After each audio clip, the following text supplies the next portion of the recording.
কি কাকা, কারো জন্য অপেক্ষা করতেছেন মনে হয়? আপনারে তো দেখতে খুব চিন্তিত লাগতেছে। তেমন কিছু না বাবা, দেখতেছিলাম সুমি কলেজ থেকে ফিরছে কিনা।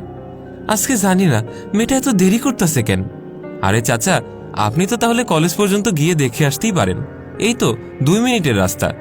এই কথার কোনো উত্তরই দেয় না মফিজ মিয়া, দাঁড়িয়ে থাকেন আগের মতোই। ছেলেটাও চলে যায় তার কাজে। মেয়ের খোঁজে কলেজ পর্যন্ত যাওয়ার ইচ্ছা মফিজ মিয়া নিজেরও করছে, কিন্তু তিনি তো ময়লা লুঙ্গি আর একটা শার্ট পরে আছেন। এরকম পোশাকেই সবখানে যাতায়াত করেন তিনি। তবে মেয়ের কলেজ বাদে, কলেজে ওনার মেয়ে সুমি অনার্স ফাইনাল ইয়ারে পড়ে, আর এরকম লুঙ্গি পরে কলেজের সামনে গেলে সুমির খুবই রাগ হয়। তাই পারতপক্ষে ওইখানে যান না উনি। মফিজ মিয়া একজন বয়স্ক মানুষ, তিনি সবজি বিক্রি করেই তার সংসার চালান। একটা ছেলে আর একটা মেয়ে আছে তার সংসারে। দুজনকেই সবজি বিক্রির টাকাতেই পড়াশোনা করাচ্ছেন। নিজে সারা জীবন মাথার ঘাম পায়ে ফেলেছেন, কিন্তু উনার খুব শখ ছেলে মেয়ে দুটো পড়াশোনা করে বড় চাকরি করবে, মানুষের মতো মানুষ হবে। এজন্য সারা জীবন ধরেই কষ্ট সহ্য করেছেন মফিজ মিয়া। স্কুল কলেজে 2 দিন পরপর টাকা দিতে হয়, বাড়তি খরচটা জোগানোর জন্য তিনি দিনরাত পরিশ্রম করেছেন। সেজন্য অবশ্য তার এতটুকু আফসোস নেই। ছেলে মেয়ে দুটোকে মানুষ করতে পারলেই সে খুশি। ছেলে মনিরটা এখন বড় হয়েছে, পড়াশোনা শেষ করে চাকরি খুঁজছে শহরে। তাকে এখন আর টাকা পাঠাতে হয় না, টিউশনি করে নিজের খরচ নিজেই চালায়। মাঝে মধ্যে 1500 টাকা বাবার হাতেও দেয়।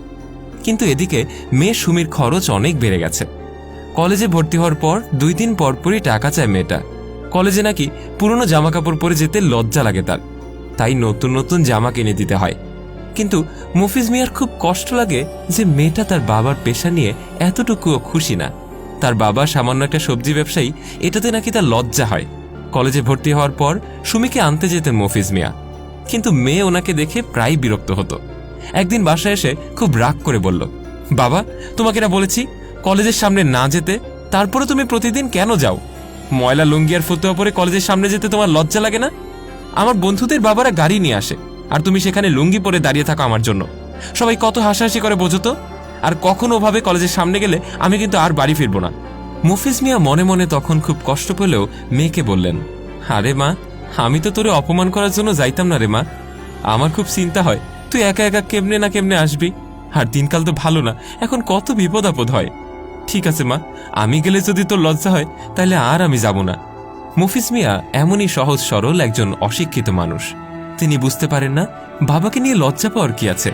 আর উনি তো সবজির কারবারি করেন, চোর ডাকাতি তো করেন না। সারা জীবন লুঙ্গি গেঞ্জি পরেই সবখানে যাতায়াত করেছেন, এতে লজ্জার কি আছে? আর গরিব বলে বাবার সম্মান কমে যায় নাকি? তবে আদরের মেয়েকে এসব কিছুই বললেন না মফিজ মিয়া। আর কিছুদিন গেলেই মেয়ের পড়াশোনা শেষ হবে, তখন ভালো একটা পরিবারে বিয়ে দিয়ে মুক্ত হবেন তিনি। এই আশাতেই সব কষ্ট সহ্য করেন মফিজ মিয়া। এর কিছুদিন পর সুমির পড়াশোনা শেষ হয়, একটা চাকরিও সে পেয়ে যায়। শুনে খুবই খুশি হন মফিজ মিয়া। তার সারা জীবনের পরিশ্রম সার্থক হয়েছে, এবার মেয়েকে বিয়ে দিতে পারলেই তিনি শান্তিতে মরতে পারবেন। চাকরি পেয়েই সুমি বাবাকে বলে, বাবা, এখন থেকে তোমার এসব সবজির কারবার বন্ধ করতে হবে, আর অবশ্যই ভালো জামা কাপড় পরে থাকবে। তোমার মেয়ে এখন বড় চাকরি করে, আর তুমি ফকিরের মতো ঘুরে বেড়ালে হবে নাকি? মফিজ মিয়া তখন তার মেয়ের কথা মানতে পারেন না। সবজির কারবার করেই সারা জীবন পার করেছেন তিনি। একটা মায়া বসে গেছে, আর এটা বাদ দিলে উনি সময় কাটাবেন কি করে? কিন্তু মেয়ে কোনোভাবেই মানতে চায় না। জোর করে সে মফিজ মিয়ার সবজির দোকানটা বিক্রি করে দেয় আরেকজনের কাছে। বাধ্য হয়েই মেয়ের কথা মেনে নিতে হয় মফিজ মিয়ার। বৃদ্ধ বয়সে তিনি বেকার হয়ে পড়েন, কিন্তু সারা জীবনের অভ্যাস সবজির ব্যবসা হঠাৎই ছেড়ে দিয়ে কিছুতেই বাসায় সময় কাটে না তার। একসময় বেশ অসুস্থ হয়ে পড়েন। বাবা অসুস্থ শুনে ছেলে মনির আসে দেখা করতে। জিজ্ঞেস করে, বাবা, তুমি হঠাৎ এত অসুস্থ হয়ে গেলে কিভাবে? তোমার তো এত অসুখ কখনোই হয় না।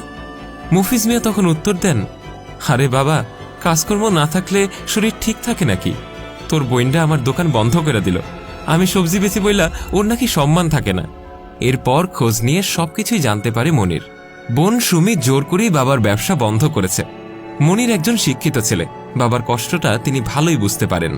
বিকেলে সুমি চাকরি থেকে ফেরার পর তাকে আড়ালে ডেকে নিয়ে জিজ্ঞেস করে, কিরে, তুই নাকি জোর করে বাবার ব্যবসা বন্ধ করেছিস? আরে হ্যাঁ, তো তুই এটা জিজ্ঞেস করছিস কেন? আর কত এভাবে ফকিরের মতো থাকবেন উনি বলতো? এখন আমরা বড় হয়েছি, আমার চাকরিও আছে, আর উনি লুঙ্গি গেঞ্জি পরে বাজারে সবজি বিক্রি করলে আমাদের মান সম্মান থাকে নাকি বল? বোনের কথা শুনে মনির শান্তভাবে উত্তর দেয়, বাবা সবজি বিক্রি করেন বলে তোর অপমান হচ্ছে? তুই শিক্ষিত হয়ে চাকরি পেয়ে গেছিস, এখন বাবার লুঙ্গি গেঞ্জি পরা নিয়ে তোর লজ্জা হয়। অথচ একবার যদি ভাবতিস, এই লুঙ্গি গেঞ্জি পরা মানুষটা যদি সবজি বিক্রি করে ইনকাম না করতো, তাহলে তুই পড়াশোনাই করতে পারতিস না, আর চাকরিও পেতিস না। আমরা ছোট থাকতে উনি যদি পড়াশোনা না করিয়ে কাজে লাগিয়ে দিতেন, তাহলে ওনার জন্যই তো ভালো হতো। কিন্তু না, সেটা না করে তিনি আমাদের পড়িয়েছেন। আর আজকে চাকরি পেয়ে এই বাবাকে নিয়ে তো লজ্জা হচ্ছে। এখন বাবা এত অসুস্থ কেন জানিস? কারণ তুই বাবার সবজি ব্যবসা বন্ধ করেছিস তাই। উনি সারা জীবন এটাই করেছেন, আর এটা করে উনি আনন্দ পান। এখন বেকার হয়ে বাসায় বসে থেকে তার মনে কোনোই আনন্দ নেই, তাই তার শরীরে এই অসুখ বেঁধেছে। ভাইয়ের কথা শুনে সুমি তখন বুঝতে পারে সুমি কত বড় ভুল করেছে। চোখের পানি ফেলে বলে, ভাই তুই আমার চোখ খুলে দিয়েছিস ভাই। আমি আসলে অনেক বড় অন্যায় করে ফেলেছি বাবার সাথে। বাবা আমার জন্য কত কষ্ট করেছেন, আর আমি ওনাকে শুধু অপমানই ফিরিয়ে দিয়েছি। না না, বাবা হয়তো আমাকে কখনোই ক্ষমা করবেন না। এই কথা বলেই কান্না করতে থাকে সুমি। মনির বলে, আরে পাগড়ি, বাবা তোকে ঠিকই ক্ষমা করবে। তুই ওনার আদরের মেয়ে, এক কাজ করে চল, বাবার সবজির দোকানটা আবারও ফিরিয়ে দিই ওনাকে। বাবা তাতে অনেক খুশি হবেন। তারপর ভাই বোন মিলে যার কাছে দোকানটা বিক্রি করেছিল তার কাছে টাকা ফেরত দিয়ে দেয়। বিকেলে ভাই বোন দুজনই বাবার রুমে ঢুকে। মফিজ মিয়া তখন শুয়েছিলেন। সুমি ওনার হাত ধরে কান্না করতে করতে বলে, বাবা আমি অনেক বড় অন্যায় করেছি তোমার সাথে, অপমান করে তোমাকে কত কষ্ট দিয়েছি। তুমি আমাকে ক্ষমা করে দাও বাবা, তোমার দোকান বিক্রির টাকা আমি ফেরত দিয়ে দিয়েছি।